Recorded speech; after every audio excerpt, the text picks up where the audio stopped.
नमस्कार, किसान समाचार में आप सभी का स्वागत है। सबसे पहले मुख्य समाचार। नई दिल्ली में सहकारी समितियों के केंद्रीय रजिस्ट्रार कार्यालय के नए भवन का उद्घाटन। केंद्रीय गृह एवं सहकारिता मंत्री अमित शाह ने देश की अर्थव्यवस्था में सहकारिता की भूमिका को बताया अहम।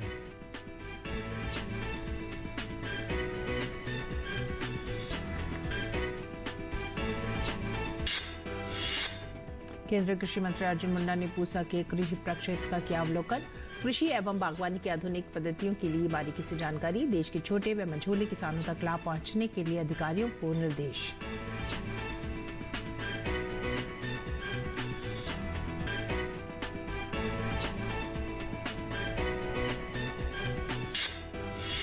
नई दिल्ली में हाइब्रिड मोड में मत्स्य पालन और एक्वा कल्चर इंश्योरेंस पर राष्ट्रीय सम्मेलन। केंद्रीय मत्स्य पालन मंत्री पुरुषोत्तम रूपाला का सभी हितधारकों से अपने सुझाव और इनपुट के साथ आगे आने का आग्रह।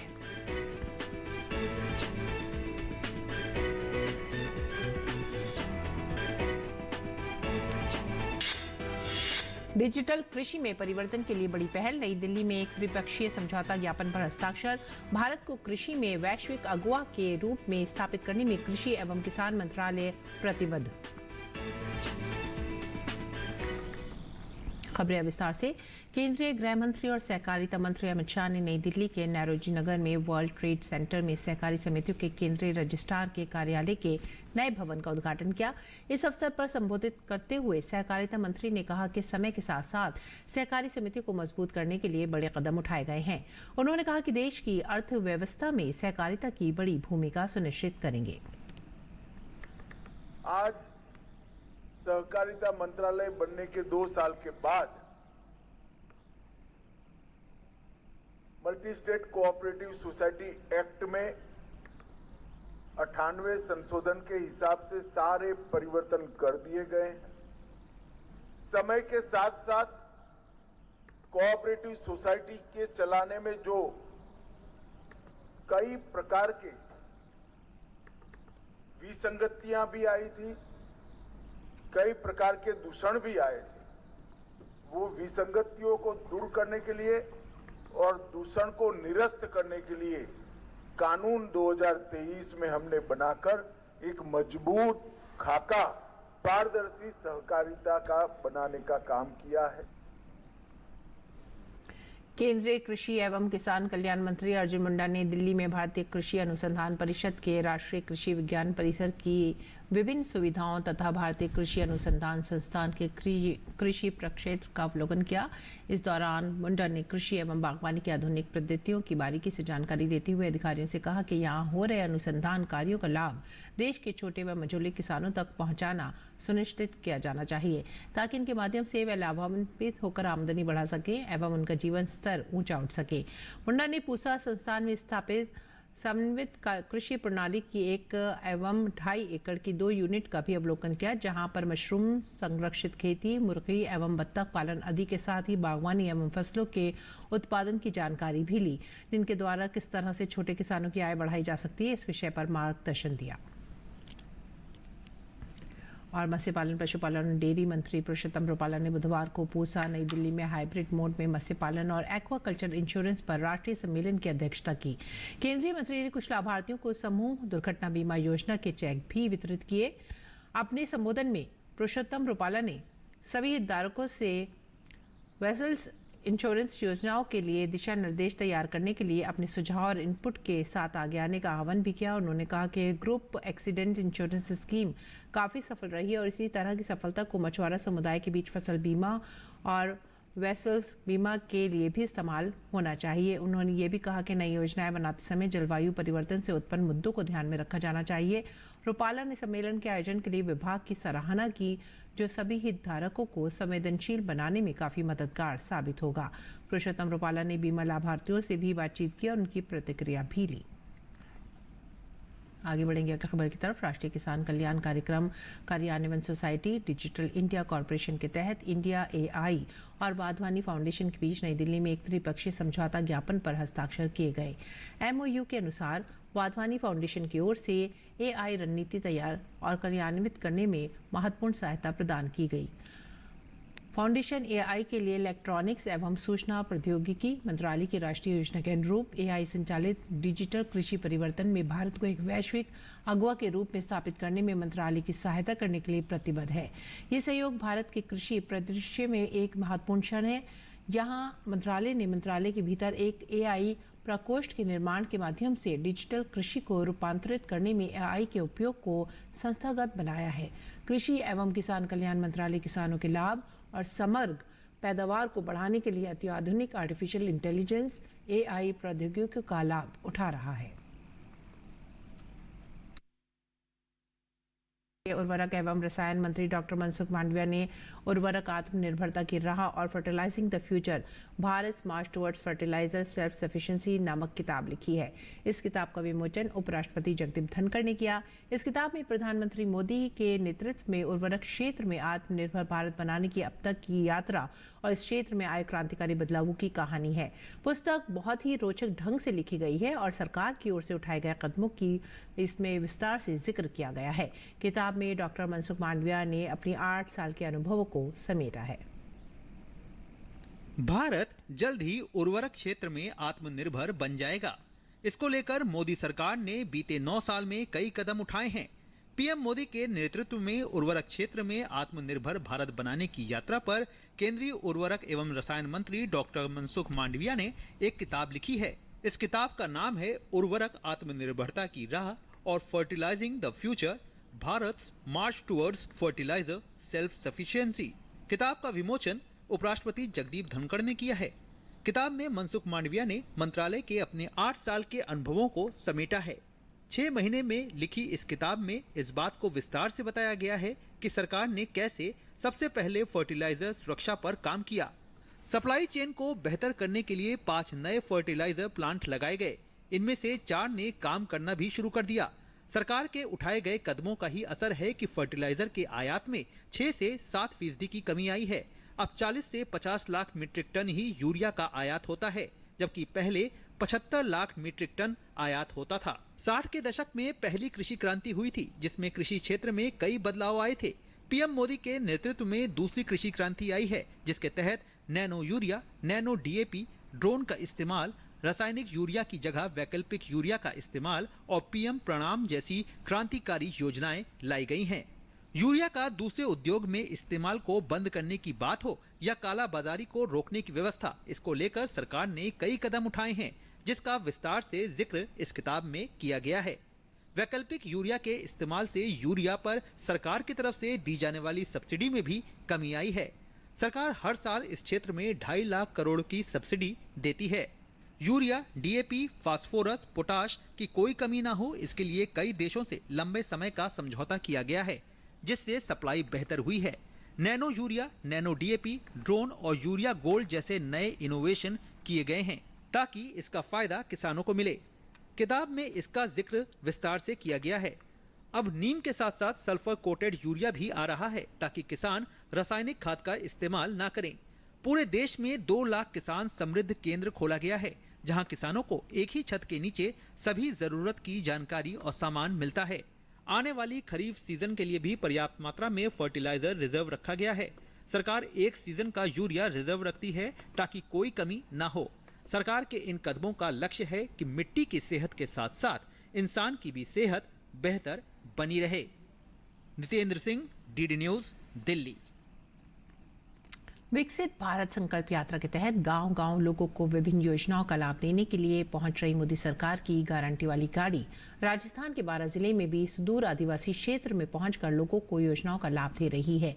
विकसित भारत संकल्प यात्रा के तहत मोदी का रथ 12 जिले के शाहबाद आदिवासी क्षेत्र के शुभघरा ग्राम पंचायत में पहुंचा, जहां पर आसपास के ग्रामीणों ने पहुंचकर मोदी सरकार की योजनाओं का लाभ लिया। इस दौरान शिविर में लाभार्थियों की काफी भीड़ भाड़ मौजूद रही। शिविर में आदिवासियों को योजना का हाथों हाथ लाभ दिया गया। गैस सिलेंडर मिल गया फ्री में, लकड़ी बंद हो गई है, गैस के अंदर रोटी करते हैं, बनाते हैं, सब्जी बना लेते हैं जल्दी से। मुझे ना मोदी जी की तरफ से गैस सिलेंडर प्राप्त हुआ है, जो कि हमें खाना खाने में सहायक ना, और पहले हम लकड़ियों से करते थे और अब ना हमें गैस की वजह से मतलब जल्दबाजी होती है ना, तो मैं मोदी जी को धन्यवाद करती हूँ। राशन फ्री के मिलता है और घर भी मिलवा मोदी वारो घर में चूल्हा गैस चूल्हा फ्री में मिलवा। गैस सिलेंडर मिला, लकड़ी से बचना पड़ा हमका, ये गैस से बहुत फायदा मिला। तुरंत रोटी बना लेते हैं, मुड़ा मुड़ी स्कूल जाते हैं। मुझे मकान मिला पक्का मोदी जी के उससे, मकान बन गया। हमारा कच्चा था पहले, अब पक्का बन गया। पानी बरसता था, मकान टपकता था, कच्चे मकान है पहले, अब पक्का बन गया। और अब बात करेंगे मंडी भाव की। देखते हैं क्या रहा देश भर की मंडियों में भाव।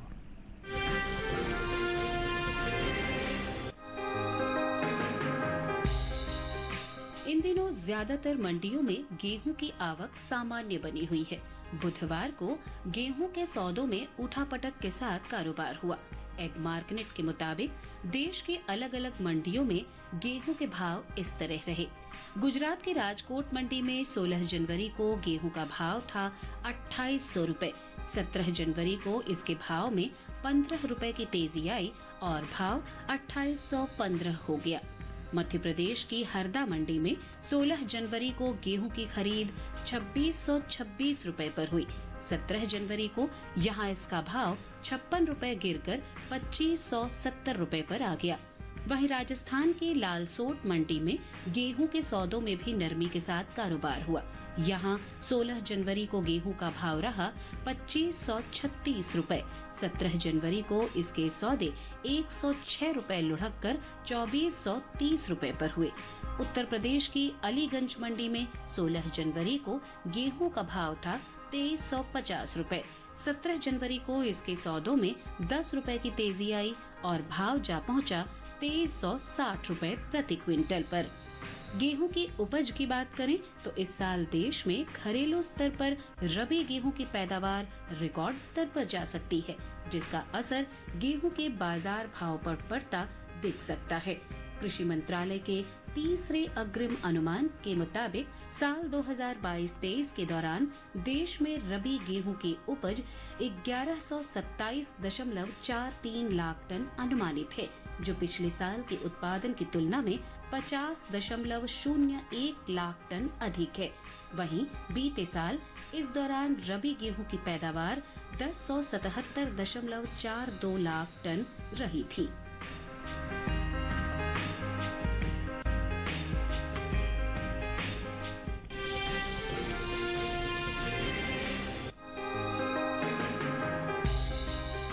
कृषि उपज मंडियों में इन दिनों धनिये की आवक सामान्य बनी हुई है। हालांकि बुधवार को गुजरात के कुछ ही मंडियों में धनिया बिकवाली के लिए पहुंचा।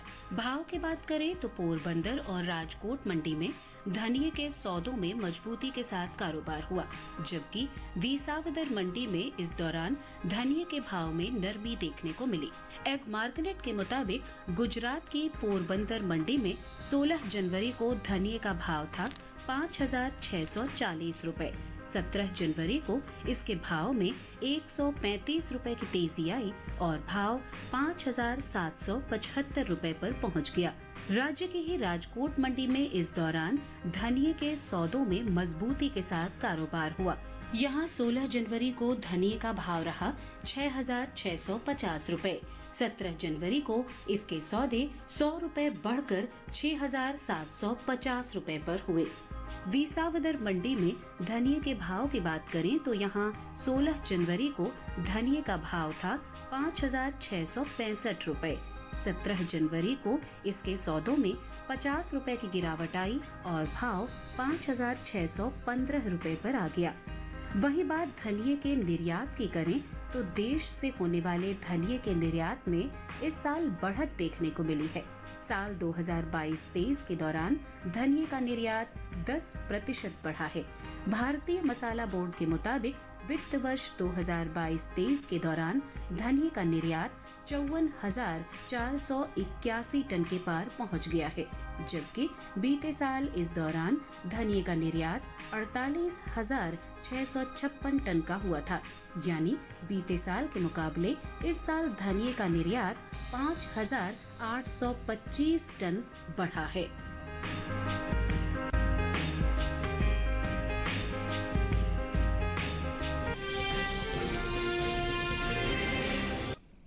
और आइए बात करते हैं मौसमी खेती की। किसान इस मौसम में कैसे रखें अपनी खेती का ख्याल, देखते हैं।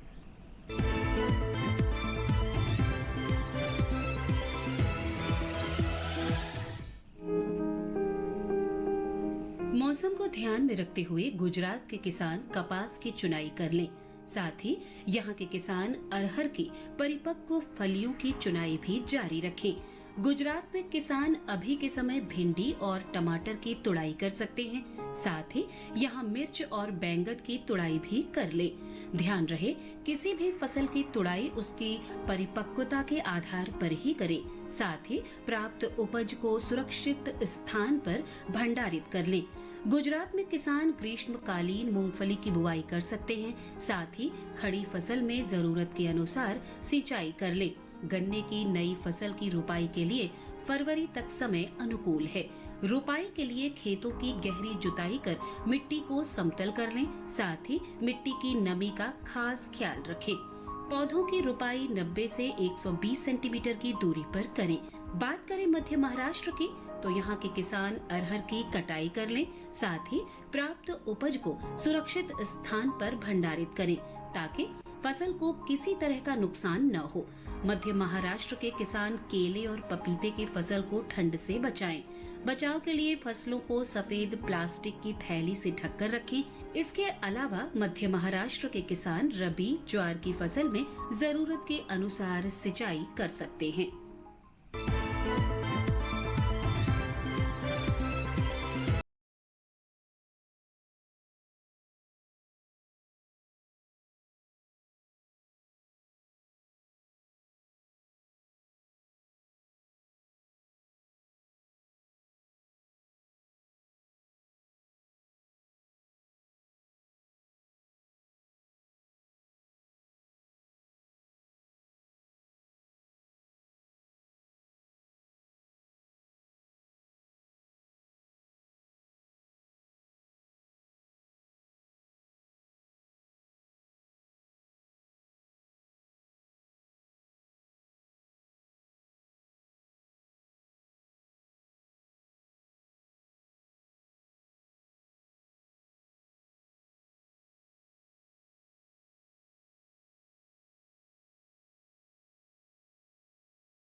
निराई करते समय पंक्तियों से अनावश्यक पौधे निकालकर मध्य की दूरी अधिक कर देनी चाहिए। साथ ही बढ़ी हुई जड़ों में हल्की निराई गुड़ाई करते रहना चाहिए। गाजर की फसल पर मुख्य रूप से छोटे छोटे कीड़े मकोड़ों का प्रकोप होता है। इसकी रोकथाम के लिए नीम का काढ़ा पंप की मदद से 10 से 15 दिन के अंतराल पर छिड़काव करें। गाजर की फसलों में आर्द्र गलन रोग के कारण बीज के अंकुरित होते ही पौधे संक्रमित हो जाते हैं, जिससे तने का निचला भाग जो भूमि की सतह से लगा रहता है सड़ जाता है। फलस्वरूप पौधे वहीं से टूटकर गिर आते हैं। इस रोग की रोकथाम के लिए विशेषज्ञों की सलाह पर बीजोपचार कर ले। गाजर की जड़ों की खुदाई तभी करें जब वे पूरी तरह विकसित हो जाए। खेत में खुदाई के समय पर्याप्त नमी रखें। साथ ही फसलों को सुखाकर उचित स्थान पर भंडारित करें।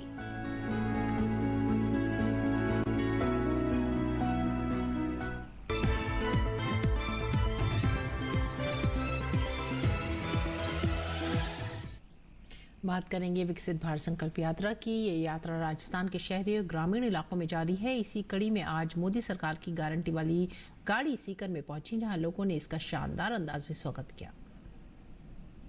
राजस्थान में विकसित भारत संकल्प यात्रा शहरी अभियान के तहत नगर परिषद सीकर के तत्वाधान में सीकर के रामलीला मैदान में एक शिविर का आयोजन किया गया। पूर्व विधायक रतनलाल जलधारी ने कार्यक्रम का शुभारंभ किया। कार्यक्रम में भाजपा नेताओं, कार्यकर्ताओं और बड़ी संख्या में स्थानीय लोगों ने भाग लिया। इस दौरान केंद्र सरकार की फ्लैगशिप योजनाओं की जानकारी आमजन को दी गई। कैंप के अंदर सभी तरह के तबकों के लोग, जिसमें खास तौर से गरीब वर्ग के लोगों के लिए जो प्रधानमंत्री द्वारा योजनाएं चलाई जा रही हैं, 17 योजनाएं मुख्य रूप से हैं जिनकी स्टॉल यहाँ पे लगाई गई है। सब काम यहाँ होंगे और जिन लोगों के यहाँ नहीं होते हैं रजिस्ट्रेशन यहाँ हो जाएगा। उसके बाद में जो काम बचता है वो दूसरे कैंप में वहाँ जा कर के वो उसको कार्य रूप दे सकते हैं। मुझे कहते हुए अत्यंत प्रसन्नता है कि देश के शीर्ष कुर्सी पर बैठे सम्मानीय प्रधानमंत्री जी गांव में शहर में बैठे उस अंतिम छोर के व्यक्ति की चिंता करते हैं और उस अंतिम छोर के व्यक्ति का जीवन स्तर कैसे सुधर सके इसके लिए विभिन्न प्रकार की योजनाओं के माध्यम से उनको राहत प्रदान करने के लिए इस योजना का प्रचार प्रसार में अपनी महती भूमिका अदा की। विकसित भारत संकल्प यात्रा शिविर के दौरान विभिन्न विभागों के जरिए स्टॉल लगाकर लोगों को केंद्र सरकार की जन कल्याणकारी योजनाओं की जानकारी दी गई। साथ ही योजनाओं से लाभान्वित होने के लिए पात्र लोगों का रजिस्ट्रेशन भी कराया गया। इस दौरान शहरवासियों ने भी मोदी सरकार को धन्यवाद दिया। साथ ही योजनाओं का लाभ पा रहे लोगों ने अपने जीवन में आए बदलाव की कहानी भी साझा की। उजाला में मिले हैं गैस और सिलेंडर। आज से मान लाभ उसी छड़ी से चूल्हों को जलाना पड़े और गैस पर सब कुछ हो जाए। जब मेरा बच्चा हुआ तब मैंने आंगनबाड़ी में अपना रजिस्ट्रेशन करवाया था। रजिस्ट्रेशन करवाने से मुझे बहुत फायदा हुआ। मेरा टीकाकरण हुआ, पोषाहार मिला और समय समय पर लाभ बहुत प्राप्त हुए। मुझे सलाह दी गई थी क्या खाना है क्या पीना है। 8 महीने की होने पर मेरी गोद भराई की गई थी। फिर बच्चा होने पर मुझे प्रधानमंत्री मातृ वंदना योजना के तहत 5,000 रुपये की राशि दी गई थी। उस राशि का उपयोग मैंने मेरे और मेरे बच्चे के पोषण में किया। मैंने अपने नज़दीक के आंगनबाड़ी सेंटर में जाके अपना रजिस्ट्रेशन करवाया। रजिस्ट्रेशन करवाने के बाद में उन्होंने मेरे को समय समय पर जाँच दी और मुझे बताया किस तरह का मुझे आहार लेना चाहिए और मेरा समय समय पर टीकाकरण हुआ। हर माह मुझे पोषाहार मिला। पोषाहार मिलने के बाद में जब 7वें-8वें महीने में उन्होंने मेरी गोद भराई की और जब मेरे प्रथम बच्चा हुआ तो मुझे प्रधानमंत्री मातृ वंदना योजना की तरफ से 5,000 रुपये का प्रधानमंत्री जी की तरफ से सहयोग मिला। इसके लिए मैं प्रधानमंत्री जी का बहुत बहुत आभार व्यक्त करना चाहती हूँ। धन्यवाद। विकसित भारत संकल्प यात्रा के दौरान लोगों ने देश को 2047 तक विकसित राष्ट्र बनाने का संकल्प भी लिया। Bureau report, TD news. और आइए अब जानते कुछ और खबरें। खास खबर में प्रधानमंत्री नरेंद्र मोदी शुक्रवार को महाराष्ट्र, कर्नाटक और तमिलनाडु का दौरा करेंगे। सोलापुर में प्रधानमंत्री लगभग 2,000 करोड़ रुपए की 8 अमृत परियोजनाओं की आधारशिला रखेंगे। प्रधानमंत्री महाराष्ट्र में PMAY शहरी के तहत बनाए गए 90,000 से अधिक घर सौंपेंगे। इसके अलावा वे सोलापुर में रायनगर हाउसिंग सोसाइटी के 15,000 घर भी सौंपेंगे। पश्चिम बंगाल में शिक्षक भर्ती घोटाले में प्रवर्तन निदेशालय ने बड़ी कार्रवाई की है। ईडी मामले में उत्तर 24 परगना सहित कई स्थानों पर छापेमारी की गई। ये भर्ती घोटाला 2014 का है। ये पश्चिम बंगाल प्राथमिक शिक्षा बोर्ड ने प्राथमिक स्कूलों के शिक्षकों की भर्ती के लिए शिक्षक पात्रता परीक्षा आयोजित की थी। कलकत्ता उच्च न्यायालय ने पश्चिम बंगाल के उत्तर 24 परगना जिले में प्रवर्तन निदेशालय के अधिकारी पर हुए हमले की जांच के लिए SIT का गठन किया है। SIT 12 फरवरी को अपनी रिपोर्ट सौंपेगी। नागर विमानन सुरक्षा ब्यूरो ने मुंबई एयरपोर्ट के रनवे पर यात्रियों द्वारा खाना खाने के मामले में इंडिगो पर 1 करोड़ 20 लाख रुपए का जुर्माना लगाया है। महानिदेशालय ने भी मुंबई के छत्रपति शिवाजी महाराज अंतर्राष्ट्रीय हवाई अड्डे पर 60 लाख रुपए का जुर्माना लगाया है। भारतीय रिजर्व बैंक के गवर्नर शक्तिकांत दास ने कहा कि राष्ट्रीय सांख्यिकी कार्यालय NSO के पहले अग्रिम अनुमान के अनुसार वित्त वर्ष 2024 में भारत की अर्थव्यवस्था के 7.3% की दर से बढ़ने की उम्मीद है। राम मंदिर प्राण प्रतिष्ठा कार्यक्रम से पहले अयोध्या की सुरक्षा बढ़ा दी गई है। उत्तर प्रदेश के एंटी टेररिस्ट स्क्वाड कमांडो को अयोध्या में लता मंगेशकर चौक पर तैनात किया गया है। और गणतंत्र दिवस 2024 से पहले सीमा क्षेत्र पर सुरक्षा बढ़ा दी गई है। जम्मू कश्मीर में सुरक्षाकर्मी पूरी मुस्तैदी के साथ गश्त कर रहे हैं।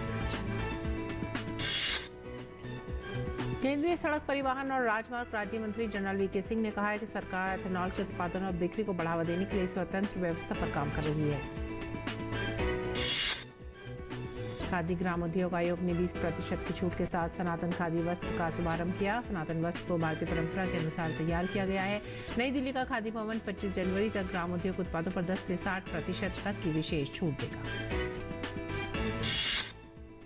इसके साथ ही आप हमारी पूरी टीम को दीजिए आज्ञा। नमस्कार।